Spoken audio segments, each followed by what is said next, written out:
আসসালামু আলাইকুম। আমাদের ল্যাবে অনেক সময় অনেক সেলফ পেশেন্ট আসে। মানে আপনার হচ্ছে নিজের টেস্ট করার জন্য আসে কোনো ধরনের ডাক্তার না দেখিয়ে।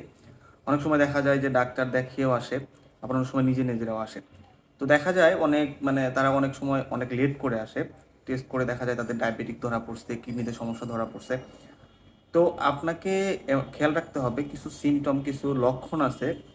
এই লক্ষণগুলো যদি আপনার মধ্যে থাকে তাহলে আপনি ইমিডিয়েট একজন ডাক্তার দেখাবেন। যদি ডাক্তার নাও দেখান আপনার ডায়াবেটিক পরীক্ষাটা করে ফেলবেন। লক্ষণগুলোর মধ্যে হচ্ছে অতিরিক্ত পানি পিপাসা লাগা, বিশেষ করে রাতের বেলায়।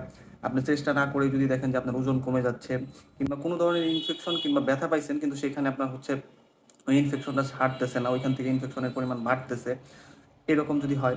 তারপরে আপনার হচ্ছে যদি দেখা যায় যে মেজাজটা খুবই খিটখিটে হয়ে যাচ্ছে, অবসাদ বোধ করতেছেন, আবার অনেক সময় দৃষ্টি শক্তিও আস্তে আস্তে লোপ পেতে পারে। এই সকল লক্ষণ যদি থাকে দেরি না করে অবশ্যই আপনি একজন ডাক্তার অথবা অবশ্যই টেস্ট করে দেখবেন যে আপনার ডায়াবেটিস হয়েছে কিনা। আসসালামু আলাইকুম।